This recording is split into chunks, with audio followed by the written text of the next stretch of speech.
Meu nome é Décio Mion, eu sou professor livre-docente da Universidade de São Paulo, chefe da unidade de hipertensão do Hospital das Clínicas. Sou Manes Roberto Erlichman, sou médico do setor de cardiogeriatria do Departamento de Cardiologia da Escola Paulista de Medicina, Unifesp, e médico do Centro de Terapia Intensiva do Hospital Albert Einstein. Tratamento da hipertensão em pacientes com diabetes ou síndrome metabólica é diferente? Diferente do que, né? Diferente dos indivíduos que não têm diabetes ou síndrome metabólica. Você quer comentar? Olha, o tratamento atual da hipertensão, ele tem algumas prioridades nos pacientes diabéticos e com síndrome metabólica, na tentativa da escolha dos inibidores da enzima conversor da angiotensina como prioridade terapêutica. Preferencialmente, inicia-se no tratamento da hipertensão nos diabéticos com inibidores da enzima conversora, desde que a função renal seja permissível a isso. O que muda basicamente no tratamento dos diabéticos e dos não diabéticos é o alvo terapêutico a ser atingido, que nos diabéticos um pouco menor o alvo terapêutico do que nos não diabéticos. Eu concordo realmente, eu acho que esses dados são muito importantes. Por outro lado, a gente precisa lembrar que é fundamental controlar a pressão. E muitas vezes, para você conseguir atingir um nível de 130 por 80, você precisa lançar mão de todos os medicamentos que estão aí disponíveis, né? Às vezes um paciente com hipertensão grave, apesar de ter síndrome metabólica, você vai ter que usar diurético, no diabético você também vai ter que usar diurético. Quer dizer, na realidade, eu concordo com o que o Manes diz, que não existe nenhum medicamento que seja absolutamente contraindicado, né? Mas a gente deve dar preferência aos inibidores da ECA, aos bloqueadores de receptores, inibidores de renina que agem no sistema renina-angiotensina, e menos aos diuréticos, né? Mas às vezes você é obrigado a lançar mão de tudo, né?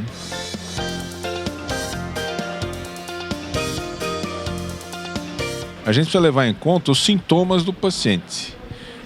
Se ele, ao ser tratado e atingir um determinado nível de pressão, ele fica sintomático, tem hipotensão, você deve ficar acima disso, independente do nível alvo, né? Agora, é lógico que todos os estudos que foram feitos com idosos mostraram que é benéfico você ter uma pressão abaixo de 14/9, até 13/8, 12/8, dependendo de como o paciente se sente, né? Até nos muito velhos, né, nos muito idosos, os very old, o estudo Raivet mostrou que é benéfico. E é curioso, porque a gente vê hipotensão postural, etc., mas na realidade os grandes estudos não tiveram tanta hipotensão postural assim, né? Tanto que foi benéfico isso, o tratamento, né? Você não acha interessante? Porque a gente não vê a descrição de hipotensão postural frequente, né, nos estudos. No idoso tem algumas particularidades, que é o início com doses baixas de remédio para que haja uma adaptação e não ocorra realmente a hipotensão postural. E prestar atenção nos idosos que têm hipertensão sistólica isolada, que esses sim é que são mais suscetíveis à hipotensão postural.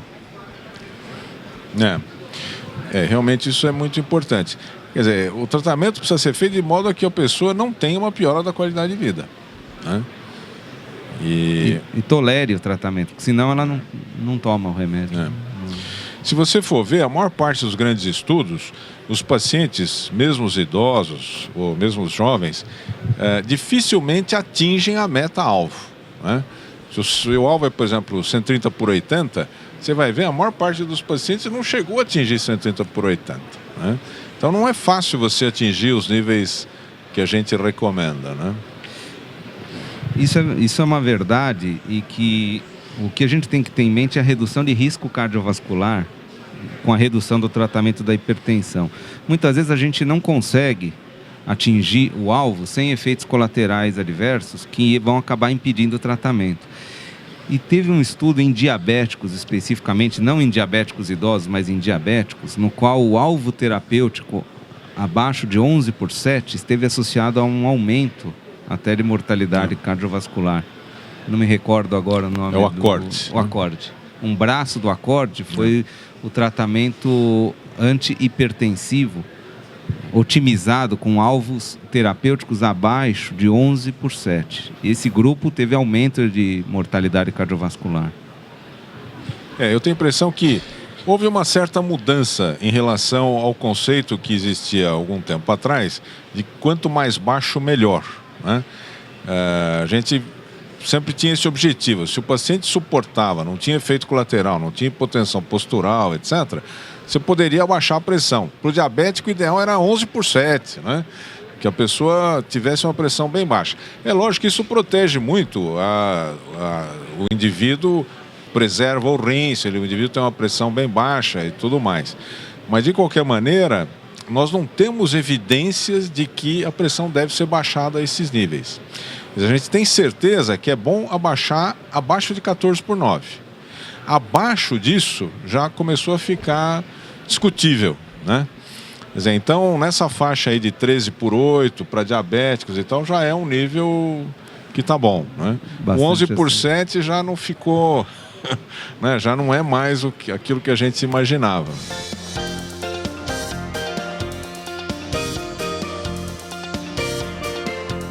Então, existem estudos mostrando que realmente reduz a proteinúria, né? Inibidor direto de renina reduz a proteinúria. E existe um estudo que está em andamento e termina o ano que vem, que é o estudo Altitude, que efetivamente vai mostrar o benefício e se isso se repercute em redução de risco, né? Redução de mortalidade, né? Eu acho que esse é o dado importante. Temos que lembrar, ter cuidado quando vamos associando medicações que bloqueiam o eixo renina, angiotensina, aldosterona com potássio. Sempre lembrar que quando a gente associa uma nova droga, um inibidor de ECA a um bloqueador e receptor de angiotensina, há necessidade de monitorização de ureia e potássio, para não se surpreender com hiperpotassemia, tá? E principalmente agora, né? Porque o uso de aldactona, de espironolactona, também é muito comum, né? Quando você não controla a pressão, inibindo o sistema renina-angiotensina, a pessoa com bloqueador de canal de cálcio, o terceiro medicamento, né, depende aí, o quarto, se o indivíduo já está tomando um diurético tiazídico, tem se recomendado a espironolactona. A espironolactona também pode elevar o potássio. Então, junto com o bloqueio do sistema renina-angiotensina, esse risco é maior, né? E daí é uma situação que... Bom, o que você vai fazer com a hiperpotassemia, né? O indivíduo está muito bem, com a pressão controlada, se sente ótimo, não tem efeito colateral, mas, quer dizer, do ponto de vista de qualidade de vida, mas tem hiperpotassemia, né? No fim, você acaba tendo que mudar, né? Você não vai usar enzima trocadora de potássio, queixalate para controlar a hiperpotassemia, não vai dar furosemida, etc. Você acaba tendo que mudar, né? Voltar para trás um pouquinho nas doses das medicações até então utilizadas.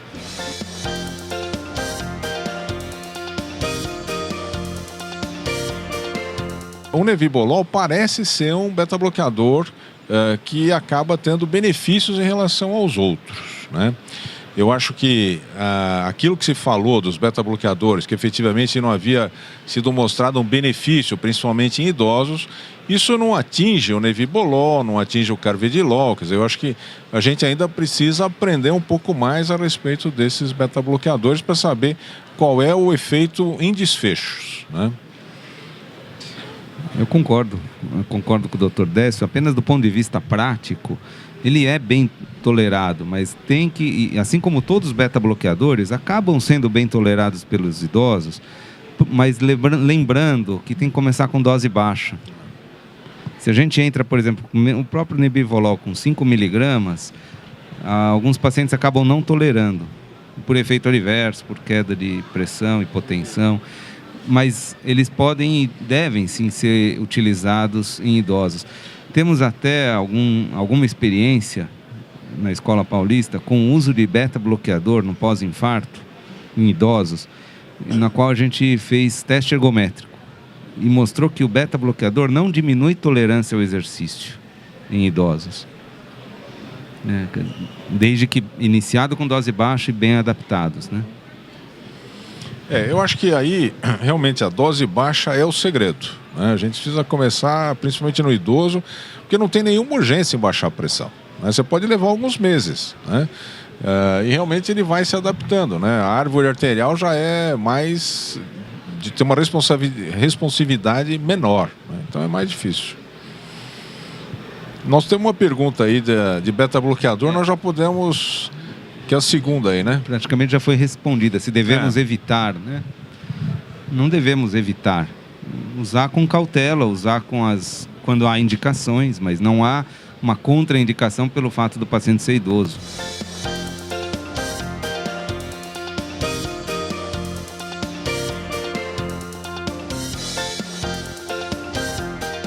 Isso é raro, né? Os grandes estudos têm mostrado que em torno de 3 a 4% dos indivíduos tem essa situação, que você fica em dúvida. Bom, o que eu vou levar em conta, né? A medida do consultório, a mapa, a monitorização residencial.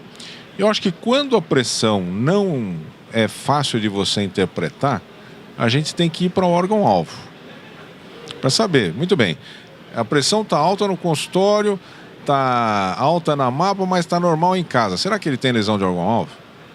Porque de uma maneira ou de outra, medir pressão é um índice de comprometimento de órgão-alvo, né? Seja miocárdico, seja espessura íntima média, seja microalbuminúria, assim por diante. Se o sujeito não tem lesão de órgão-alvo, você já fica um pouco em dúvida. Ou aquilo lá é de início recente, ou efetivamente aquela pressão não está levando a consequências, né?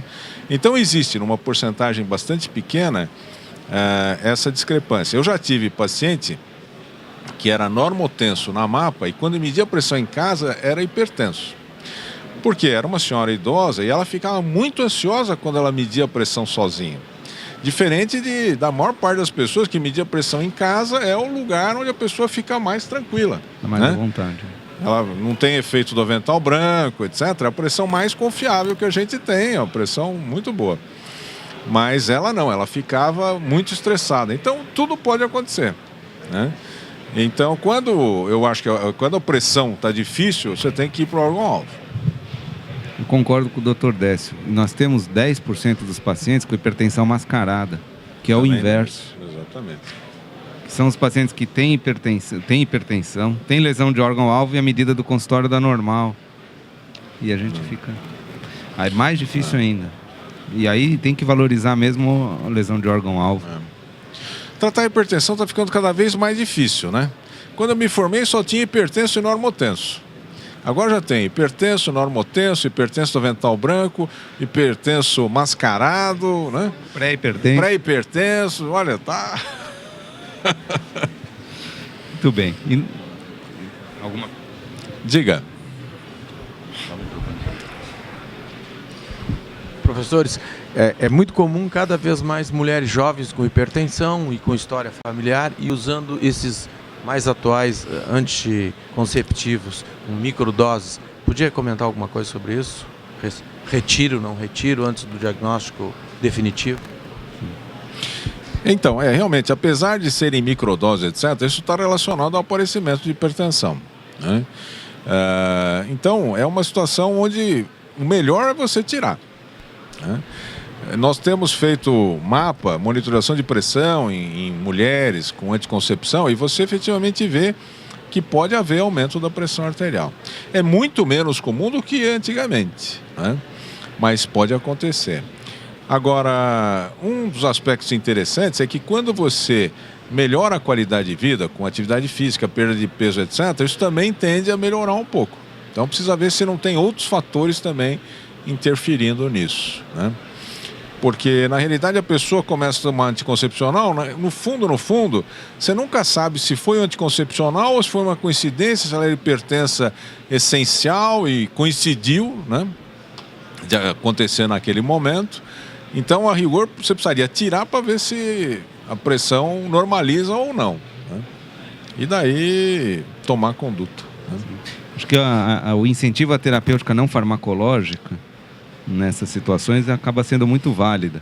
E toda vez que o risco cardiovascular global for alto, acaba sendo proscrito o anticoncepcional, reposição hormonal. Muitas vezes nesse contexto, busca-se pela saúde. Talvez já existia hipertensão até, né? Os inibidores da renina, a experiência é menor, né? E provavelmente novos estudos vão aparecer, principalmente comparando efeitos com as duas drogas já citadas, até muitas vezes em associação. Né? Mas pelo tempo de existência, o inibidor da ECA acaba sendo melhor estudado. Né? Eu estou comentando isso porque no brasileiro, né, falou sobre as diretrizes lá, e foi justamente comentado sobre esse assunto. Né? Por isso eu estou pegando a opinião do nefrologista, porque parece que a opinião do nefrologista não é a mesma do cardiologista, né? Acho que não. Tem uma opinião diversa. Acho que é a mesma. Eu concordo, realmente. Inibidor de ECA, bloqueador de receptor e inibidor de renina, eles são todos muito comparáveis em relação à redução da pressão. Dependendo do estudo, você vê que um abaixou mais, outro abaixou menos e assim por diante. Eu acho que existe uma diferença importante em termos de tolerabilidade. Quer dizer, o bloqueador de receptor e o inibidor de renina são mais bem tolerados do que os inibidores da ECA. Se você for pensar em termos de desfechos, os inibidores da ECA acabaram sendo privados de grandes estudos, porque, por exemplo, quando começou o Renal, que usou bloqueador de receptor, não usou inibidor da ECA. Então você não tem mais esse dado, né? Em termos de microalbuminúria, etc. Você tem o dado de prevenção em diabéticos, né? De prevenção de insuficiência renal, esses dados mais antigos. E o inibidor da renina ainda não tem esses dados de desfecho, né? O primeiro estudo que vai ser publicado é o do Altitude. Então eu acho que em termos de redução de pressão, eles são muito semelhantes, a tolerabilidade é menor com o inibidor da ECA por causa da tosse. A combinação está sendo estudada, né? Nós tivemos aí o estudo, o On Target, que foi o estudo que não mostrou benefício da associação de Ramipril com temizartan.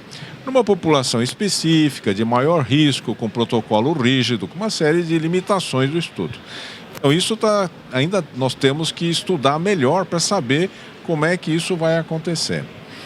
É lógico que quando você tem o paciente com hipertensão grave, você acaba tentando bloquear vários mecanismos, né?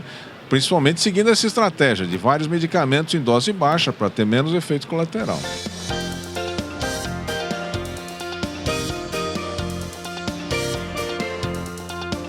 Que pode se utilizar, obviamente, antecipar em idosos o clearance de creatinina calculado e não o valor da creatinina. Isso já no início, né? Muitas vezes a gente pega pessoas com idade mais avançada, com peso, senhoras idosas com peso muito magrinhas, com uma creatinina de 1, a gente acha que está ótimo, na verdade não está. Ela já tem uma disfunção renal estágio 4, muito provavelmente, se a gente for calcular o clearance de creatinina. E aí é a mesma regra que vale para beta-bloqueador no idoso. É tentativa e erro, é isso? Exatamente. Tentar começar com doses baixas, monitorar a ureia, potássio, observar a resposta terapêutica, se está sendo eficaz ou não, né? Eu acho que nesse caso é importante a gente lembrar, esse aspecto é fundamental, da função renal. Existem muitos dados mostrando que inibidor de ECA é benéfico até os limites máximos de função renal, né? Mas nesse caso, quando você vê que está piorando, realmente aí não tem jeito, você tem que tirar. Ou por alguma outra razão, quer dizer, o indivíduo pode estar hipovolêmico, ele tem, né, outras razões de bomba, então é uma coisa muito difícil.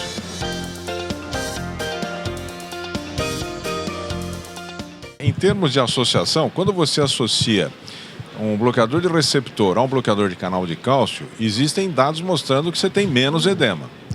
É lógico que numa situação dessa, onde com calor todo mundo já deve ter um pouco de edema, né? Mesmo quem não toma nenhum remédio, já é mais difícil de você ver. Depois dos 50 anos, todo mundo tem um discreto edema, mesmo que o sujeito não perceba. Então é difícil. Não tem nenhum bloqueador de canal de cálcio que seja melhor do que o outro. Apesar da propaganda da indústria que fala, esse é melhor. Não, né? são todos muito semelhantes. É lógico, a nifedipina talvez tivesse um pouco mais, mas hoje em dia se usa muito pouco, não é? Amlodipina, felodipina, acho que isso tudo é muito semelhante. O que eu faço, às vezes, é trocar. O sujeito tem mais edema com lodipina, eu experimento um pouco de lercanidipina, entendeu? Você tenta ver se a resposta é diferente, às vezes é diferente. Mas numa situação dessa, onde todo mundo já tem um pouco de edema, é meio complicado você... A outra situação é fazer a dose noturna do bloqueador de canais de cálcio, que empiricamente às vezes até funciona, sabe? Outra coisa que eu costumo fazer é usar, por exemplo, amlodipina em dose muito baixa. Nós temos um estudo que está publicado no Blood Pressure Monitoring, que nós mostramos através da MAPA que doses de 2,5 miligramas controlam a pressão. Então, às vezes eu uso 2,5 2 vezes, ou 2,5 uma vez, quer dizer, dose bem baixinha, né? Às vezes você consegue o mesmo efeito antihipertensivo com menos efeito colateral. A apneia do sono hoje é muito frequente, né? Tem algumas perguntas que a gente costuma fazer, o próprio paciente sabe se ronca muito, se alguém... esposa, o esposo observa que a pessoa tem apneia do sono. E em todo hipertenso, de forma geral, todo hipertenso diagnosticado que tenha suspeita de apneia do sono deve ser investigada devido à simplicidade de investigação e potencial terapêutica e melhora na qualidade de vida, não só para controle da pressão, mas também para controle da pressão arterial. Acho que se houver suspeita de apneia do sono e o paciente tem hipertensão, ele merece uma polissonografia. Com certeza. Eu acho que hoje em dia, perguntar se o indivíduo ronca, se ele tem sonolência diurna, isso é fundamental, né? Porque até um tempo atrás, aquela pessoa que chega em casa, senta em frente à televisão e 2 minutos depois está dormindo, era uma coisa normal, né? Hoje a gente sabe que a chance dessa pessoa ter apneia do sono é muito grande, né? Aquela pessoa que está na reunião, que você olha para o lado e a pessoa está meio dormindo, a chance de ser apneia do sono é muito grande. Nós fizemos um estudo para analisar mecanismos de regulação da pressão durante o sono em 50 pacientes, 25 normotensos e 25 hipertensos. E como nós analisávamos a pressão durante o sono, era fundamental saber se o indivíduo tinha ou não apneia do sono. 50%, e todos não eram obesos. Nenhum obeso. Nessa população, 50% tinha apneia do sono. Não obesos, normotensos e hipertensos, 50%. Quer dizer, é muito comum, né? Muito mais comum do que a gente imaginava. Nós publicamos o ano passado, até no Journal of Hypertension, uma sugestão para que os fabricantes de roupas colocassem no colarinho da camisa e na cintura da calça um alerta, né? Se o indivíduo tem uma circunferência do pescoço acima de 30, ou se tem uma circunferência abdominal acima de 102, para procurar um médico que está sob risco, né? Eu estou querendo usar para mim mesmo isso daí. E está publicado como uma carta ao editor. Eu acho que é uma coisa interessante. Há pouco tempo saiu, aí eu vi numa revista que alguns fabricantes estão querendo colocar mesmo alguns alertas na roupa, mas não se falou ainda de apneia do sono e obesidade, né? Apenas voltando à questão da creatinina, um fato que vale a pena ser lembrado é num paciente que já sabidamente estava bem controlado, com a creatinina estável e interna por uma crise hipertensiva com elevação da creatinina, pensar em hipertensão renovascular. Que a gente não pode esquecer, que às vezes a gente acha que é porque otimizou a dose do inibidor de ECA, mas isso é um